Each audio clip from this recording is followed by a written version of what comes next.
Oh no, I screwed it up. Where's Val? Okay, there we go. Sorry, guys. Two of us Oh, were missing. Two of us were missing. Magic trick. Poof. There we go. we We appeared. Yeah, appear. we appear. So yeah, welcome to episode 2 of our Button Masters podcast. Accidents will happen. Hope everyone is doing well tonight. We're going to go over a few things today. I'll do a little quick I don't want to say recap, but itinerary of what we're going to go over today. So we're going to do a little bit on Diablo 4 and what we're liking about it so far. We're going to do our Smash or Pass on a game I'm not going to announce yet. We got some gaming news. We got some Black Friday deals. And then we got our usual coming up to Xbox Game Pass this month. So if you guys are ready, we can start talking about Diablo. Oh yeah. Ready? All right. So Ray, you're further along. You start it. I'm further along. Yeah. Oh, further along down. So yes, we have all played a decently extensive amount of Diablo. I am greatly enjoying the season. Obviously, I created a Spiritborn like 99.98% of the other people, and it is well overpowered, but in a very fun way. I am in somewhere in the 260, I think 263 maybe, Paragon level range. So I am definitely end game. I am trying to push that 150 pit. I'm getting there.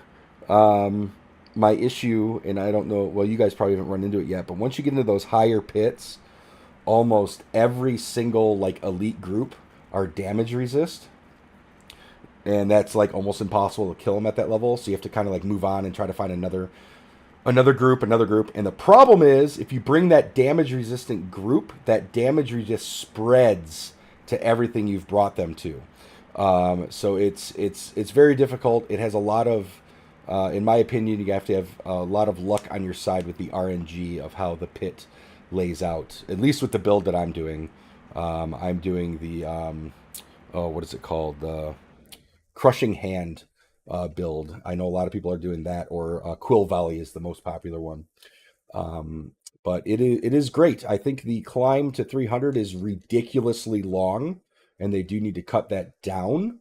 As we were just talking before the podcast started, Paragon level 284 is halfway to 300, so that math doesn't even make sense to me. But again, I do enjoy it. I just have to masterwork some more of my stuff to perfection, and then I should be able to do it. So yeah, who wants to go next on their Diablo experience? Yeah, so right now, I feel like my Spiritborn is in a good place, but I got so tired of dying in Torment 4 that I went like hyper aggressive with my Paragon board and over corrected. So now I'm trying to like hone it back in. So I've got 2 rare nodes that I'm really close to unlocking. And then once those 2 unlock, it is going to be on. We'll be able to, I'll be able to do like I think my pit is about 115 right now. So I'll probably start pushing into the 120s and the 130. I'm at a 239, Quill Volley, Feather, Gorilla, Eagle, Spiritborn, man. Okay. I do have a question for you. What is the highest crit that you have seen? The highest crit that I've seen has been like a 1 to 2 bill. 1 to 2 billion? Yes. Okay. But it's not consistent. Yeah, well, no. Those are not. So with the build, you use the Jaguar Ultimate, right? Right. Yep. So I'm sure the highest crit that you've seen is actually in white numbers. Correct. Yep, that's because the Jaguar can't actually crit, but it's the big numbers. So mine, I don't want to throw any jealousy out there, but the highest that I've seen is 198,000 T, as in Tom. So that's 198,000 trillion is what I have seen as a crit. And I still can't beat Pit 150. Tell me how that makes sense. Yeah, that is kind of crazy. And it's because of the damage resist. Well, the way my build works for the pit push is I forget what is on the ring, but it has a chance when you kill something to keep ricocheting off everything in the area. So the way the build works, you have to try and kill one of the little guys, like one of the basic guys, and when that guy gets killed, there's like a 78% chance that the damage will just go all through everything, and all of a sudden all the guys will just wipe. So when I go and Wow. kill like a boss, I cannot kill a boss in pit 135 or higher unless the boss has ads. And what'll happen is I'll fight the boss for 2-3 minutes, and I've maybe taken down like 0.5% of his health, and the ads will spawn, and then I'll kill an ad, and then his health gets deleted all the way. It's crazy. Huh. It's crazy. Yeah, that is kind of wild. It's fun to watch. It's fun to watch, but it's like it's such a build up. You're like, I'm not doing any damage, and all of a sudden, dead. It's crazy. Yeah, Yeah. that is crazy. So I think Val, my how you been builds- liking it? I've been enjoying it and trying to, once I subscribed to the diverse introvert school of Diablo, I seem to have gotten my build dialed in because I was struggling there for a minute. And then once I got the build going and started getting the correct masterworking and tempers, which by the way, they need to reduce the cost on some of that shit because that's ridiculous. I am going through Obgisite and Rawhide, excuse me, like it's going out of style. That's It's ridiculous the amount because everything's so random. Like I understand it's you're essentially gambling when it comes to masterworking. I get that. But why does it have to cost so freaking much to do everything to your armor? Well, I think when you look at the totality of the game and how they have it set up to really grind this season, I think I've gotten past all of that stage of any of that kind of grinding. Like my abductite is insane.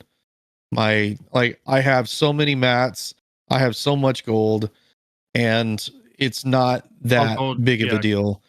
So I think Gold's- you're fixing to go over that hurdle of all the mats and stuff. And what sucks for me is like I don't know where you guys are at as in regards to armor. I know Ray's got a 4GA rod. Giggity. Yeah, I do. But like all my gear is just 1GA. Yes, it's in the correct location that I need, but if I find a piece that is, a 2GA that is what I need and in the correct locations, now I got to go through that whole process all over again. So what I've noticed with this game, at least for this season, I should say, is you really only need 1 GA for each of your items, and Right. that is important for a couple reasons. Number one, when you have it in GA, you can masterwork 12 times instead of 8. Yep. If you don't have a GA, you can only masterwork 8 times. That's a huge difference.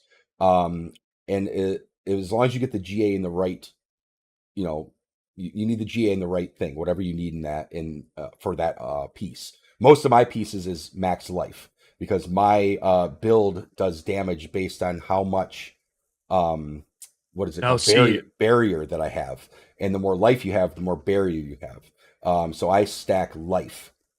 I know my build is, I needed more resolve stacks. Once I remasterworked my one piece of gear to get more resolve stacks. Well, I have to do that too. I have 2 pieces of gear that are resolve stacks, and then the rest I have to focus on my max life. And with the Obdicite, I have, I think, 5 or 6 of my items that are orange in the spot that I need it for on that item. And that's what takes forever, is re-rolling that so many times to get orange on what you want. And the one piece that I don't have orange in what I want is one of my resolve stacks. So I have orange on one, which oddly enough, the first time I masterworked it, all 3 hit. It was the most luck I've ever had in this game. Wow. And yeah. Yeah. And the other one I have probably spent 80 to 100,000 Obdicite on, and have not gotten. Oh, I So, believe it. yeah, it's It's payback. and then It's Diablo payback for giving me that gift on the first time. They also need to do something about the tempering and bricking items. So a couple Like, things I think would fix tempering. A, don't have a limit. Don't have a limit. Or or if you are going to have a limit and still have the scroll would still be needed. Either A, allow more scrolls, or B, when you temper it, have an option to keep what you have in there. That way you can actually work on getting it as a better percentage of what it is. Because there's times where I'll temper items and I'll do the first temper, it's what I want. The second temper, it's what I want. But it's on the low end. But I don't want to re-roll it because And it take might the not roll chance, again. And I just lost an item that took me 2 weeks to find. yeah, I like the idea of being able to keep the temper and just keep re-rolling and just have it kind of progressively cost you a little more each time. That's how Diablo 3 worked. You could keep rolling, keep rolling, keep rolling, keep rolling. And, you know, if it wasn't perfect, now, it kept getting more expensive, but you could keep doing it. Like, the penalty should be cost, not brick.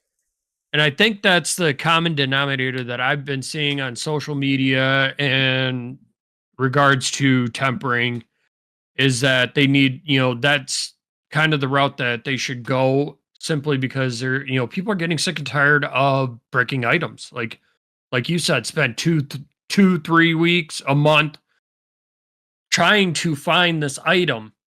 They get the item and it's gone in and 5 seconds. Yeah.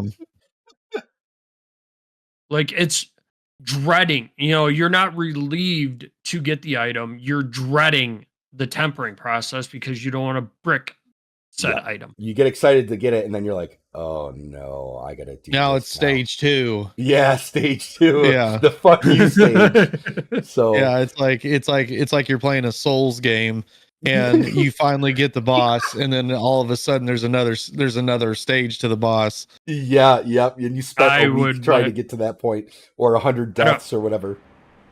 I don't have that kind of dread when it comes to those games. I have more dread when it comes to tempering than I do. I have PTSD from tempering. Yeah. So real quick, before we get off the Diablo segment, I would like to, I think we've kind of gone over a little bit of it in this conversation, but what do you guys think needs to happen, or would you like to see happen for season 7? I mean, my statement when we first from episode 1 is still the same. It definitely feels like, the lack of like clan activity, and I really would love to see some kind of like clan boss or raid boss where you can only invite people that are in your clan. Like, I think that would be so much fun, and it would make the clan tab and why is it even there, because it's not being utilized. I think if season 7 had some kind of clan activity with some kind of clan cosmetic or bonuses, like a reward of some sort, then I think that would help and bring communities closer together, besides just and have a clan ranking system. So you could like do have like 4-man pit pushes with your clan to see who can do it the fastest, or things like that would be awesome. Yeah, like some kind of leaderboard within the clan. Yep. Yeah, so you'd have the major leaderboard, and then you have like the clan leaderboard, right? Or your clan versus other clans instead of the absolutely. Yeah. And then there's got to be, there's something there that they haven't really tapped into, and maybe they have big plans for that in the future, but I can tell you this is that the Realm Walker still very lackluster. I love the XP boost that you get, but outside of that, it's like just kind of weak, man. It's a chore. It's like, I ran out of the opals. I gotta go, and now I gotta run a Realm Walker. And then you look, you're like, the Realm Walker's not up. I gotta do something else. And you come back, it's like, the Realm Walker was just killed. Like, they need to either have it always up or But you're right, it is lackluster. I like the idea behind it. It just didn't. It wasn't implemented as well as I think it should have been. Yeah, it's just not fun. I mean, Yeah. there's nothing that makes like it stand out that is different. Yes, You exactly. know, like what they could do is something like some kind of um like where there's no enemies and it's like some kind of puzzling system, or there should be something besides just combat, because everything that you do in the game is strictly combat. So trying to switch something up and make it to where maybe there's some kind of maze, or you know, where there's traps everywhere and you have to avoid those traps to make it into the next room, and then every room you make it through ends up giving you better results or gives you better rewards.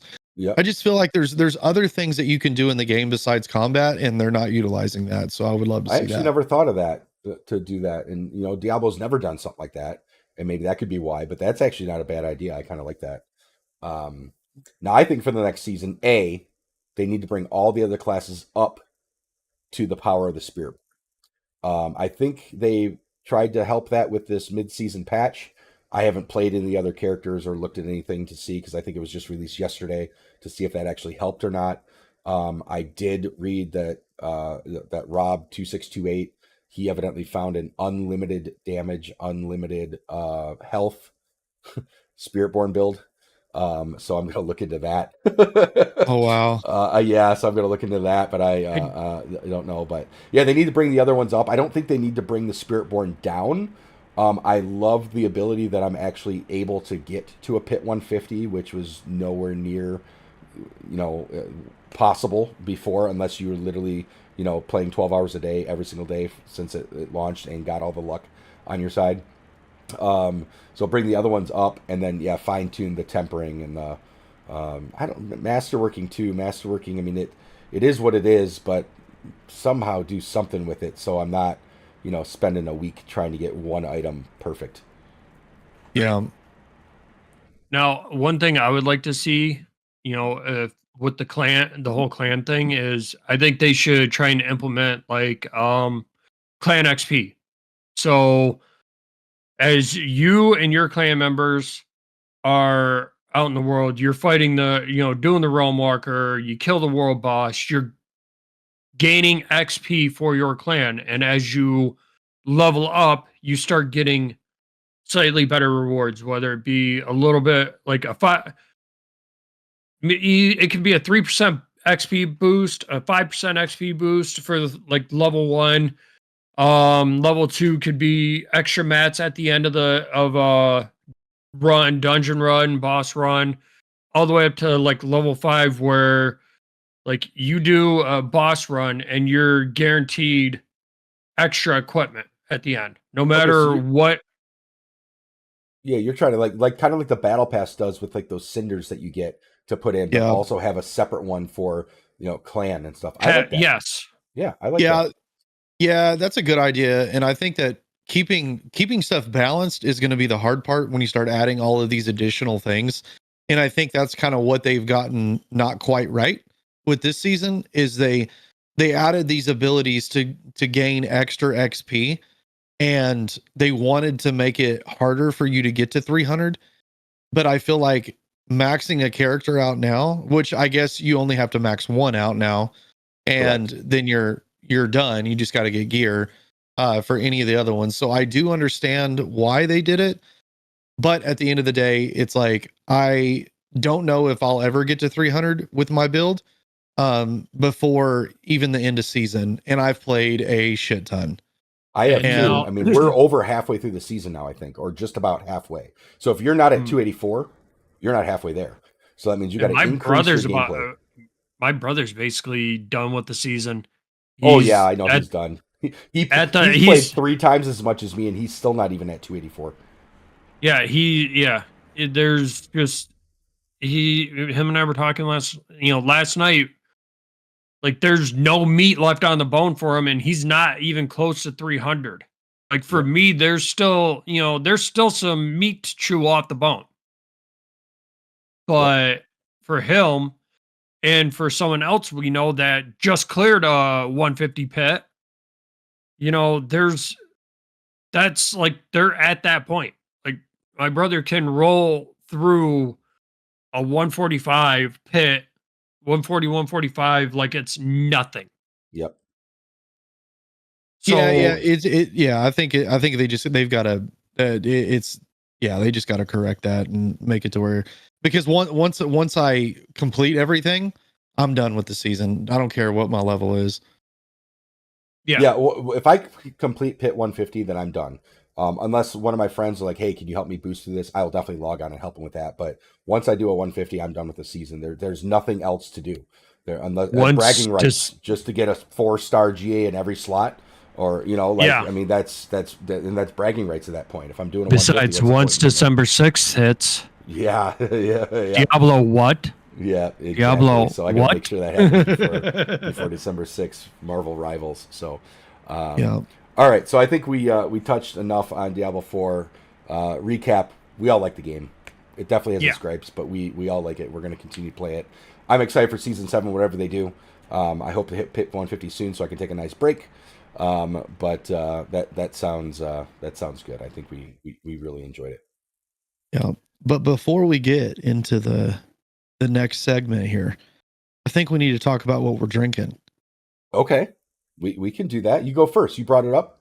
BBT. Okay. What you drinking? So this is what I am sipping on at the moment. And it is get it? Unblurred. There we go. So it's a Kentucky bourbon barrel aged wheat beer called Tart Cherry. Tops out at 8%. And boys, this one is a banger. It's a banger. I'll be making a YouTube video on this one for sure. Okay. But so it's very good. Go ahead. So as you from the first sip, it's you got to adjust to it, but as you start going through, it gets better and better. Yeah, so it's super easy drinking, like you would expect a wheat beer to be. It's pretty light, it's pretty thin on the mouth, and but there is a tart cherry to where it is truly like it's not a sour, but it's right on the cusp of being a sour. But then you have that bourbon barrel aging that goes into it, and it just brightens the cherry up more. Nice. And I think if it wasn't bourbon barrel aged, honestly, I think it would probably be too sweet. But because of that, it like tones the sweetness down, and it just enhances all of the flavors. So this is absolutely fantastic. Well, speaking of bourbon, that's what I'm drinking. And this is a thank you as courtesy of Perplexed Entity in chat right now, because this was a gift from him. I have drinking the Black Button 4-grain straight bourbon whiskey. Clocks in at 42%. It's nice and smooth. I like it a lot. Let me do a little sippy sip, and let me see if I can tell you a little more about it here. Starting to get a little cloudy from my ice cube, but it's very smooth. And it's got a sweet front, and then just that nice, smooth bourbon finish. Not really crazy in any flavors. It's just a legit bourbon. Like it's again 4-grain straight bourbon. That's what it is, but it's delicious. I like it. Val, what are you drinking? Nothing as bougie as you guys. Jesus, I'm merely supporting my local hockey team here with some traditional Canadian beers. Okay. Good old Labatt's. How's she going, Al? No, just straight up Labatt's. Supporting my local Red Wings. Okay. Sounds good. Send it. So, our next section is Smash or Pass.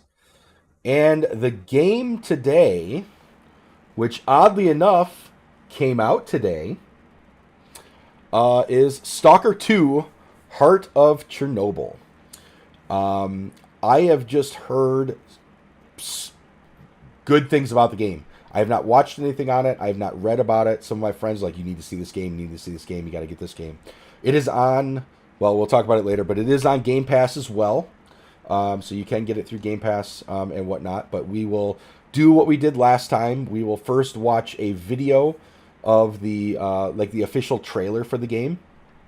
And then we will do a quick talk on that, and then we will do a video of gameplay of it. Now, both of these trailers, I think, start with the same scene, so just don't think that I'm playing the same video.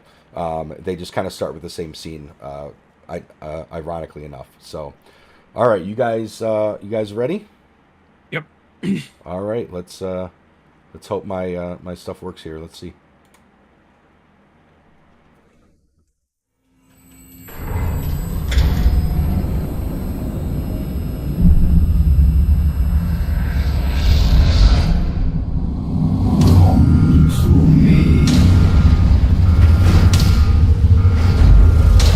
Got kind of a Doom vibe to it. I was thinking the same thing. After years of work, a group of scientists managed to tap into the noosphere, the Earth's informational field.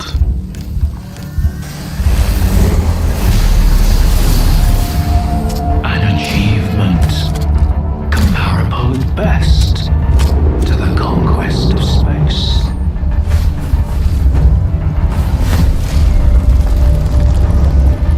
Don't want the innocent to suffer? Then help me find the culprit.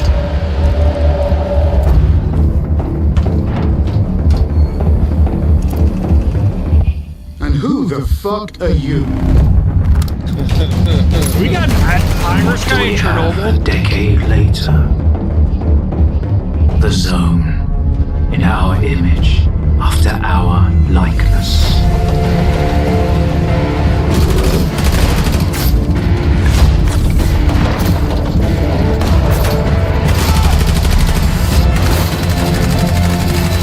My men are still lying out there, and I can't even bury them.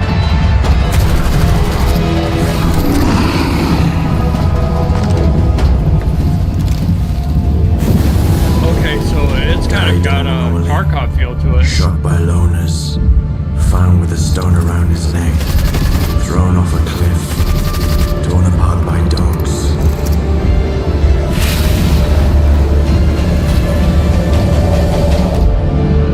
You cannot kill God, just like you cannot get rid of the sky up above. I am blind, but it is you who cannot see.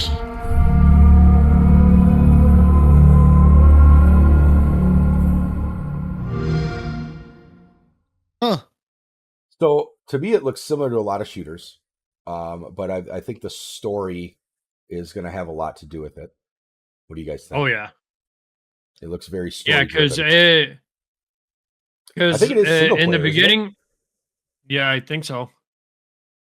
Because like right off the rip, it feels like it's got a little bit of a Doom vibe, and as as it progressed through the game, the trailer, I started getting like BioShock vibes.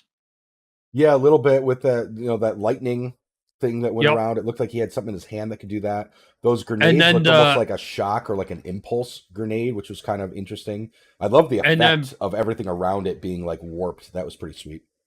For a brief second, you can see the menu UI, and it kind of looked like it was similar to Escape from Tarkov.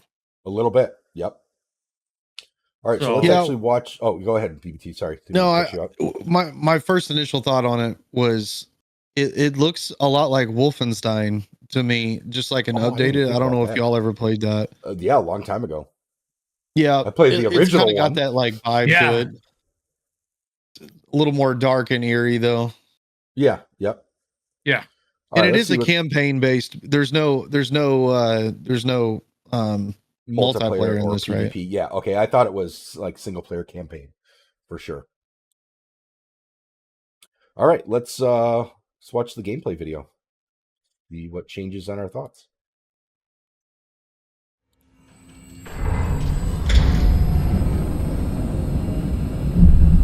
Yeah, they definitely opened it up with the same exact. Yeah. The So that's- zone was never a friendly This is the place. gameplay? Scenic Yes. and breathtaking, yes. But don't The be guy fooled. commenting on that. Gunfire in the zone hasn't subsided for many years, which is why you won't find a person here without a weapon.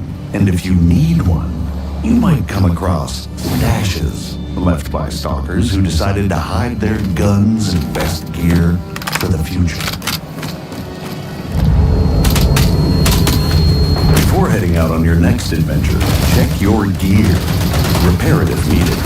Otherwise, you may face, well, consequences. And don't forget, without ammo, your piece is heavy ammo. be sure to know where you're heading so you can grab the ammo type you want, especially if you need something unique.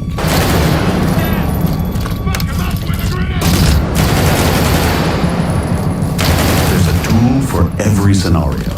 Depending on what kind of stalker you are and how you prefer to navigate the zone, you can upgrade your best friend with various attachments found along the way, installing them on the go to adapt to the exact fight at hand.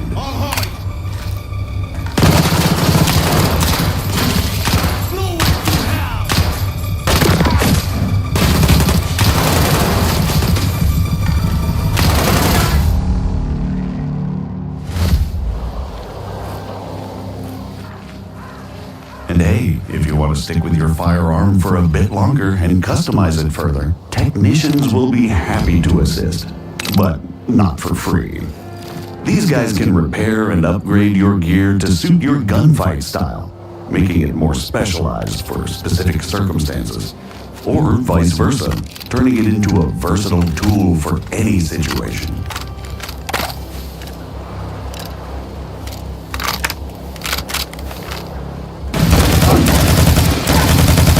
Remember, the zone is a unique place, but the laws of physics and ballistics still apply. Each gun feels and fires differently, and its effectiveness depends on the distance and the type of armor you're up against.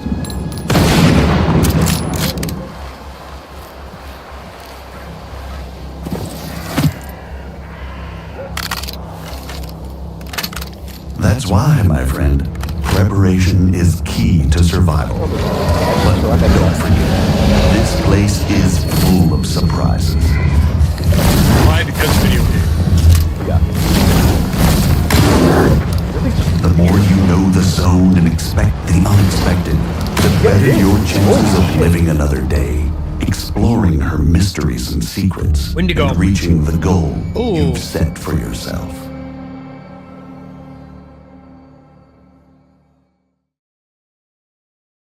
All right. So it looks like it's very in-depth with customization, which it seems like they want you to go your own path on weapons you like, and things like that, which is pretty cool. What do you guys think? I don't know. I've been looking for a good single player campaign shooter, like actual shooter, and this one tickles my fancy. I can tell you this right now. I'm downloading the game right now.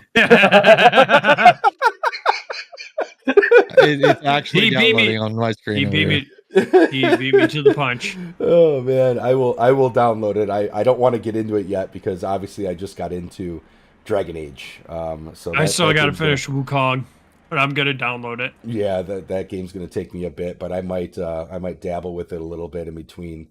Once I finish that 150 pit in Diablo, then I'll have, because I need to at least switch between a few things. So, but I definitely will play it. It does look pretty sweet. I'm intrigued.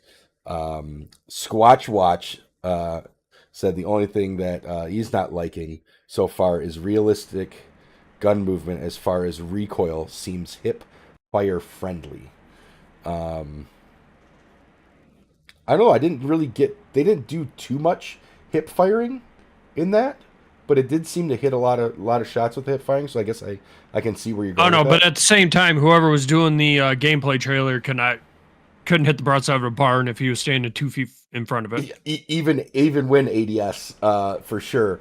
And again, you don't know what attachments they've added on the guns at those times, but I'm gonna say a smash on that one, and I'm assuming you guys agree. Easy smash. Since you're in the process of downloading easy it. Smash. Easy smash. Yep. Yep. Concur. BBT's going to be silent for the rest of this because he's going to be playing Stalker 2 in the background while we do the podcast. See? I'm glad I got fast internet because it's at 25% already. That's hilarious. Oh, that's hilarious. I'll all be right. streaming that soon.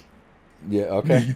I will. I'll watch it before I download it, but I will. I'll definitely check it out. But it does look pretty sweet.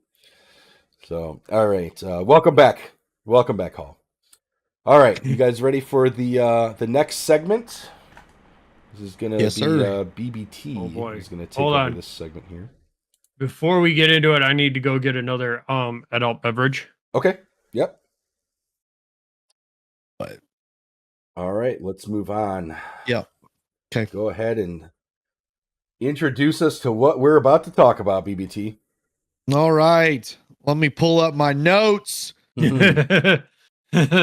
So I don't know if everyone has fully been has been checking out what has been happening on Twitch at all. But social media is kind of blown up right now. The big issue right now is they're calling it adpocalypse, right? And so essentially what it is there were some content creators let me restart this. There were some content creators that were claiming that ad revenue had completely changed and or dropped off almost entirely. And depending on what content creator you listen to or talk to or read about or what they've tweeted on, it has ranged from anywhere from 10% all the way up to 95% of ad revenue has been changed. Now, there's a couple of other content creators that go into explaining why that is possible. But what has kind of funneled all of this is there was a massive decline in ad revenue because ads are the different companies that were promoting their ads on Twitch. A lot of those different companies have stepped away from Twitch. And that has caused a pretty big backlash in two different ways. So there you have the content creator that is experiencing the drop in ad revenue because primarily those companies that were being promoted on their channel are no longer are either not there or just they're not being promoted there anymore. So it's kind of a twofold kind of situation to where the first situation is that I don't know if anyone is, I don't want to get political, but there has been some more content creators like Hassan, who has basically built his channel now currently off of political views and has said some pretty nasty things. And there's been a lot of claims against him and other content creators similar to what he is producing, that there's some anti-Semitism that is being allowed to be represented and pushed on Twitch. And therefore, other companies that will not tolerate any of that have pulled their ads from being shown on Twitch. Now, a little ahead. caveat to that. Some of these companies have been bombarded by, viewers, of these streamers because they don't like what what that person is saying, and have emailed these companies and some of these companies en masse saying, hey, these people are promoting this, these people are promoting that, Twitch is allowing this, we think you should pull your ads from their channel or from Twitch, and some of these companies have done so. Yeah. So now, and go ahead. So that's the basis of it. So Ray, do you go ahead and weigh in, because I want to give you a couple of different content creators that have experienced massive changes in their ads. Okay, so with what Val said on that, there's a lot of viewers that have reached out to these advertisers. Now, do you think these viewers are more upset with the fact that these streamers are talking about what they're talking about, or do you think they're more upset that Twitch is allowing them to talk about what they're talking? Well, I go think ahead. it depends on it kind of depends on the streamer, because the fans of these streamers aren't going to go after these, aren't going to say anything. They're Yeah. going to they're going to continue watching and supporting their content creator. It's the And the people people that watching them don't. probably have the same views as Yes. this content creator. Whereas the people that are going and emailing the companies or being vocal about it, that are against it, are people that have different views and ideologies and so on and so forth. So they're, or they just, the content creator had said something that upset them, and just, they're like, all right, this person needs to be gone. Now, when it comes to the, I don't know, BBT might touch on this, but some of the streamers that lost ad revenue, it was because of the tags that they had in their stream titles. Okay. Yep. And once they removed those tags, their ad revenue went back up. Now, I'm not saying that happened to all of the streamers, but I know, one person that let me back it up. The video I watched yesterday talking about this, or the other day talking about this on the news, it was one person in particular that said once they removed the tags, their ad net revenue went back up. Yeah. And so there's actually like kind of a trifold to this. There's like a third piece of it, to where there's been a lot of content creators say, okay, there's a double standard when it comes to the content creation in itself, because you've had some people get banned for saying not nearly as awful things, in my opinion. And then you have content creators that have said some really horrendous things about certain groups of people, but because they are a certain group of people, that for some reason Twitch is allowing it to be said. And Now- so there's another fold in that there's been a pretty large discrepancy in those types of the way that people communicate in such a way. Because I'm on the fence of very much free speech. Like, let people have their opinion, and then let's communicate and let's talk about why someone has that opinion, versus just automatically destroying a person and what they've worked so hard for. But I also don't think that it's okay to hate on anybody. Like, I don't see how that is a positive spin on anything. But I will say that though, going back to what you said about the tags, that's actually been a huge piece of this, is that when you remove certain tags, they've had better results on their ad revenue. But let me give you some numbers on some of this. So there was a content creator that was playing WoW. That content creator saw an 80% dip in ad revenue, and they didn't see that they had any tags that were like obscure or things that would make it not like family friendly or anything like that. Then there was another content creator that was, what his content is he does like stock trading and tries to show people how to do stock trading during the day. He saw a 95% decrease in his ad revenue. Wow. And he was like, I don't know what to do. I don't, do all of, I guess it's because of the content that he's producing, by being a stock trader, which is kind of interesting. And then there was a gentleman that I know that we all love, but he talks about that his ad revenue has never changed, even during this, and has said that there has been so many, a lot of content creators don't know how to use tags, and that those tags is what allows certain ads to be played on your channel. And Really? he has saw zero effect in his ad revenue. But to be fair, he's very family friendly, doesn't use any profanity, and is a very wholesome person. So when you have someone that is producing that kind of content, it doesn't seem as if they are experiencing any ad revenue dip or change. But somebody that maybe has an 18 plus tag uh, could probably expect to see a massive ad decline or ad revenue decrease.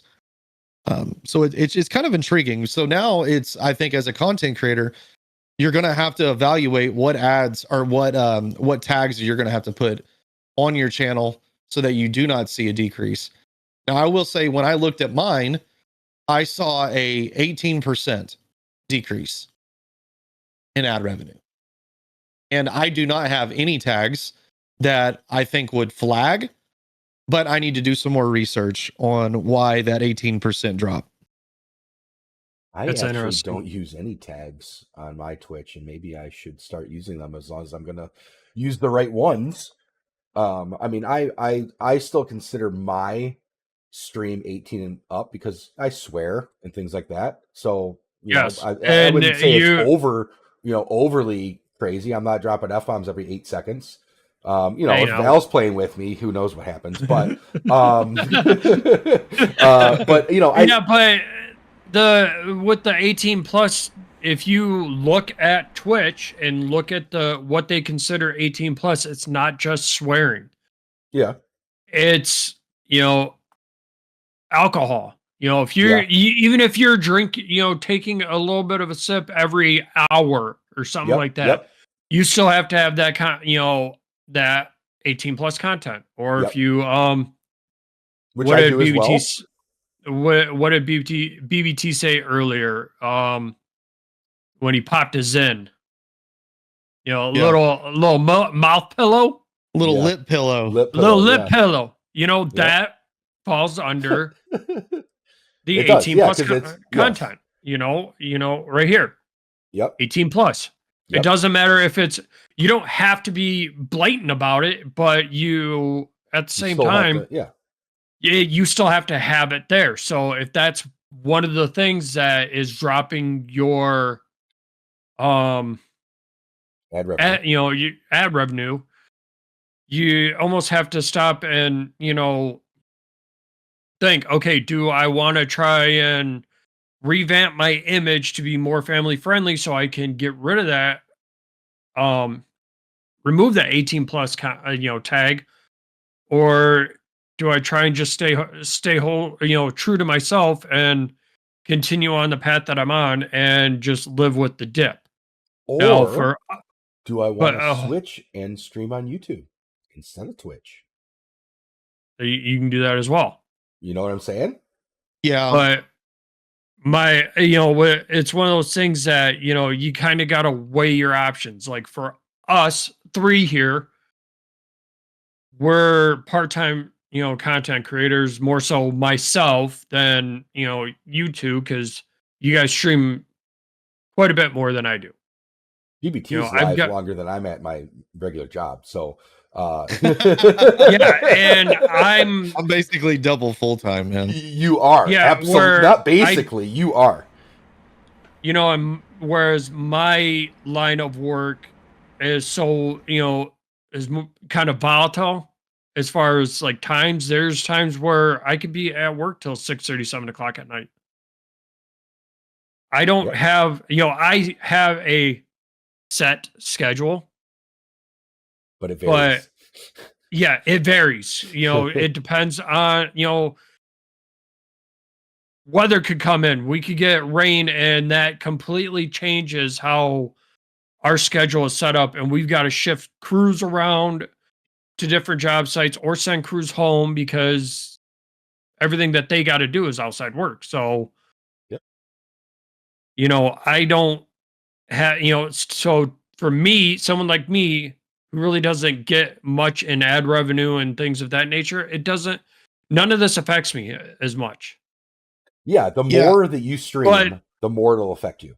Absolutely. for people that do this as, full-time content creators, Yeah, they that, just all got a pay an cut out of nowhere. yeah, an 18% pay cut, even a 5% pay cut, that's going to be huge long term. Yep. Yeah, it's not, and a lot of people are saying that this is kind of like the end of Twitch. This, the Twitch is starting to lose extra money now, and people will really look at switching their content to other locations. And there's the sky is falling if you look at X. When you're looking at this exact topic on X, a lot of people are they're not happy with it, and I think that that's something that Twitch has got to do a better job at. And this is the biggest issue that I think with the whole situation, is that you saw these massive ad declines out of nowhere. There was no email sent, there were no comms at all, especially to like partnered streamers and content creators that are full time. There were zero emails of any sort that came out that said that tags are now going to be a primary source in which certain ads will be played on your channel and other ones will and will not. And I think that's actually really important. And transparency is incredibly important when you're talking about stuff like this, because this is people's livelihoods. And so the gentleman that was doing the stock trading, he basically went and he said that he was very transparent with everything that he was showing, and he would make between $2,500 and $3,000 a month in ad revenue. And then he saw that decline all the way down to like $150. And he goes, I don't know what to do.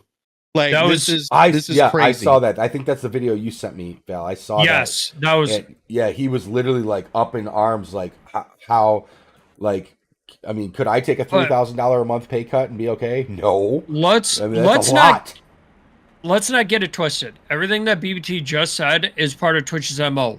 Zero transparency. They have not had any transparency for probably the last 5-6 years.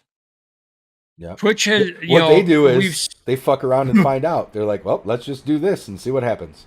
I mean, and again, you take any Twitch controversy over the last 5 or 6 years, and you can segment out certain people that got away with murder, but it affected the general populace of Twitch. These content creators on Twitch didn't get affected, and if they did, they got a little slap on the wrist and then blew up even more. Whereas the rest of the content creators suffered immensely. Yeah, there's definitely a lot of issues with this. I mean, it's really kind of disgusting when you look at the total amount of how many content creators that were disrupted in their day-to-day, and how many content creators there's very, very few that were not affected with this. Very few. And when you're relying on ad revenue, especially, there are a lot of content creators that will literally tell their people, do not sub to me, just watch, and that will pay me a handsome salary.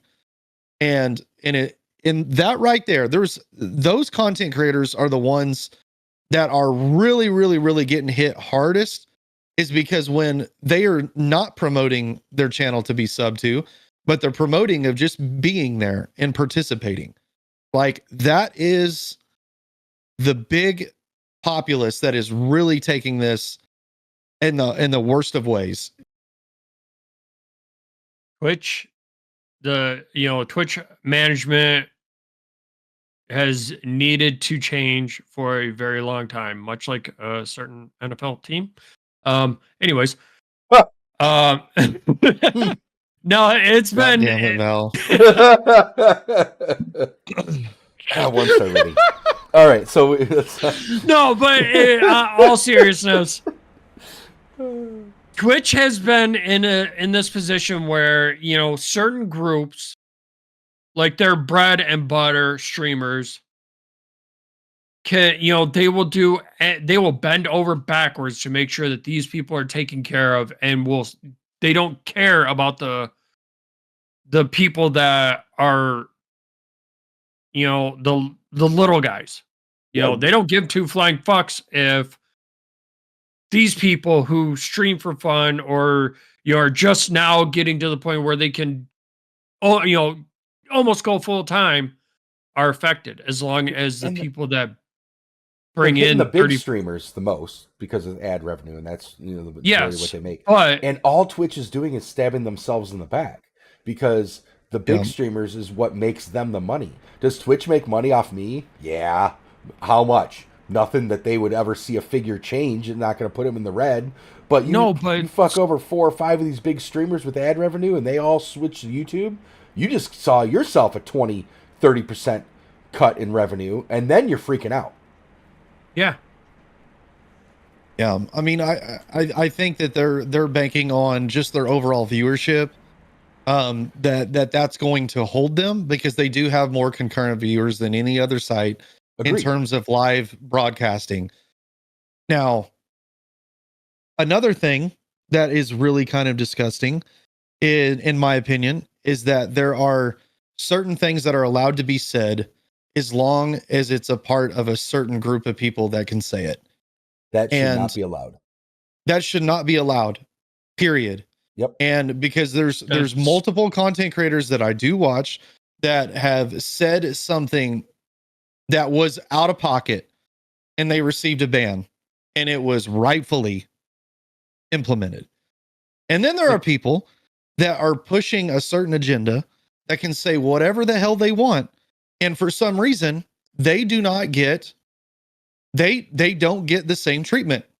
or I mean, there was literally a content creator that said that they wanted to replicate the Twin Towers and cake. make a cake and fucking do it and like That's create this thing. probably, like, and that's praise probably it. the same content creator that wished all Yes. our armed service members get PTSD. They Yes. did receive a ban, but it wasn't even for those comments. It was for something something else. It was some political or some panel that they were a part of, but it still took, you know, a long time for that person to get a ban, and it was a 7-day ban. Whereas someone, yes, I'm going to name drop here, like Asmongold. Yes, he said some out of pocket shit and he got a 48-hour ban or something like that, you know. And It was like a week, man.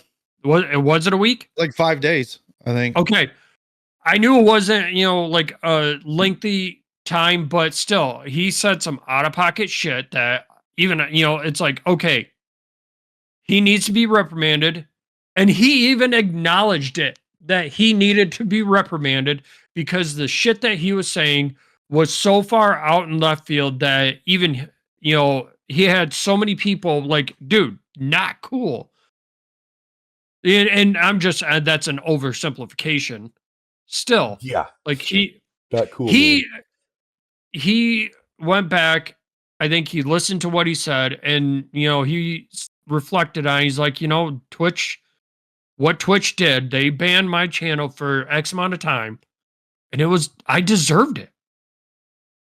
But these other content creators, they're going to get that ban. They're going to come, you know, they're going to be done with their jail sentence.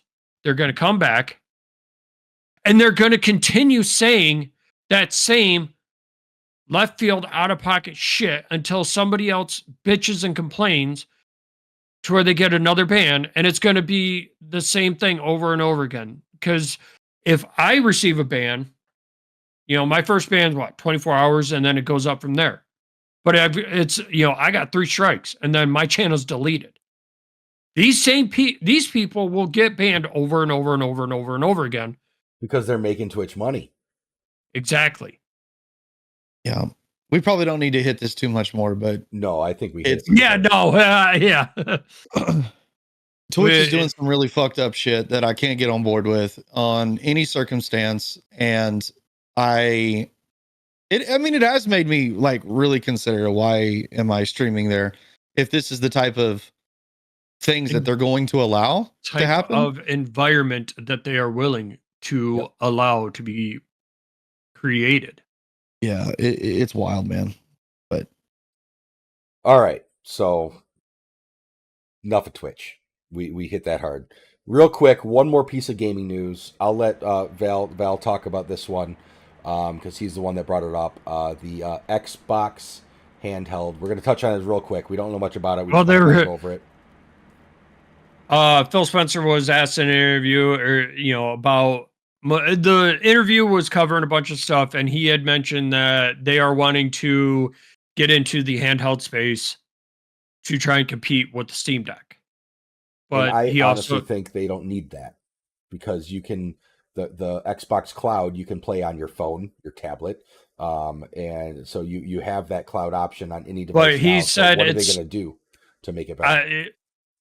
we don't know because he said Yeah. it's still going to be several years out. They Yeah. are far from, and let's face it, Valve has the handheld market cornered. For outside high-end of- stuff, I mean, yeah, the Switch is pretty big. Switch. For Switch is pretty big there, but for like real high-end stuff, absolutely, Valve has that captured for at least the PC one, and there's a lot of other companies that do it and are succeeding as well. But Valve definitely takes the cake on the mobile PC gaming. So if Xbox could do something that's better than cloud on your phone, cloud on your tablet, and actually be a better performer or whatever, then I could see there might be a market for it. But I guess think we'll just have to as wait long for as more news. as long as their UI is very similar to, let's face it, they're going to use the Xbox UI. They're going to try and condense that. They're going to try and do their best to condense that down into a handheld form and make it as user friendly as possible. I don't, I've never messed with the Steam Deck, so I don't know how that UI works. If it's like hard, if it's like intuitive or anything like that. Yeah. So, all right, another quick segment before we get into the games coming to the Xbox Game Pass, and then we'll wrap things up here. Val's also going to take this over. We're going to just go over, since it's this time of year, we're going to go over some Black Friday deals. Oh yeah. Depending on where you go will depend on what you get. As far as like your big box retailers, Walmart has Black Friday deals on Xbox consoles and PlayStation consoles, but it all depends on what you're looking at. I think Xbox has the better deal as far as consoles is concerned, like pricing and everything. But yeah, you said Walmart's got a really good bundle, right? Walmart, yeah, Walmart has Xbox Series X 1 terabyte digital bundle for $489. That is the Series X, so in robot white with 2 white controllers, or you can go with the carbon black with 1 controller for $450. Sony has a PlayStation deal for $675. It comes with a bunch of stuff. I'm not, we don't need to get into it because realistically, it's like a whole big bundle, isn't it? Whole big bundle, but none of their other stuff is on sale right now. Okay. Nintendo is doing Nintendo things and not putting anything on Black Friday deals. Nintendo Best doesn't Buy's need to. No. Best Buy's got, your TVs, monitors, computers, stuff like that. They already got their Black Friday deals going. If you live close to a micro center, you've got, again, Black Friday deals going on. Just watch out because some of the Black Friday deals are just typical deals that they have year round. Yeah, like the motherboard, CPU, RAM bundle. Yep, they always have that, the AMD bundle. And then if you're really looking for something older or don't have the funds, GameStop has previous generations for like 150, 160 bucks on most consoles. But let's face Or it, if you love a retro gamer, that's good. If you want to start picking up retro gaming, it's not a bad thing to do. Yeah, 125 bucks for an Xbox One, just regular Xbox One. So, but I'm sure shop around. There's, and if you don't, we are not sponsored by this, but if you have Honey, the Honey extension installed on your whatever browser you use, always, that'll help you out with deals too. All right, we'll get into our last segment here. We'll go over this kind of quick, like we always do, or I should say always. It's our second time, but like we will always do. Coming to Game Pass. So coming to Xbox Game Pass this month, Botany Manor. It's going to be out for everyone, meaning everything that has access to Game Pass. Metal Slug Tactics is all console and PC. StarCraft Remastered and StarCraft 2 for PC only is coming to Game Pass. Go Mecha Ball for everyone. Harold Halibut for everyone. The Rewinder for everyone. Turnip Boy Robs a Bank. Everyone. That's definitely, I'm downloading that.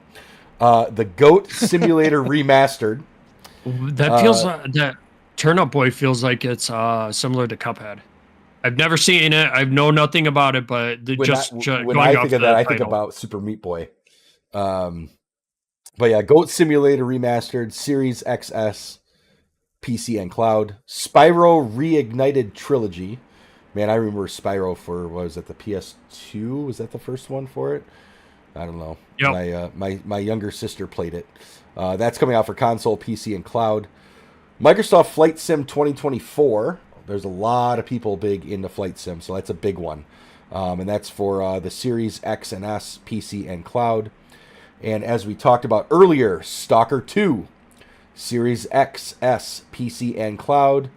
And finally, Nine Souls for the console, PC. Ooh, I might download that one. A 2D Sekiro-like? Oh, nice. Okay. That could be fun. It could be fun. I like a good side scroller. I can tell you this, as out of that entire list, I will be doing a drunken goat simulator. Oh God. I never played it. You know, that whole thing was a joke. I've never played it either. It was a joke that was, I think, made off the Source engine, right? Half-Life 2 Source engine, I think, is what it was built off of, and it just took off. So they kept adding stuff to it. It's just... My kids played the hell out of it. Played the hell out of it. There's some dumb shit that you can do in that game that will make you laugh. Another one that I don't know if you guys have seen anything on it. Squirrel with a Gun. Yes, that's one of the first Unreal Engine 5 games. Yeah, that one. That I don't know if I'll play it, but it's kind of funny. Yeah. All right, so I think that pretty much wraps it up for episode 2. Thank you all that watched us live and chatted and contributed to our podcast here. For everyone else that downloaded this, wherever their favorite podcasts are, we definitely thank you. Please look us up on YouTube if you would like to see us live, and subscribe and give us that thumbs up. Easiest way to find us is to search for Button Mashers Podcast 2024, and that usually pops up first in there when you search that. So we'll see you guys all next week. And again, we were a week later than normal this time. Our schedules didn't line up, but usually the second Wednesday of the month is when we plan to do these live, and we'll keep everyone in the loop if that changes. So everyone have a good night, and we'll talk at you soon. Later. Cheers.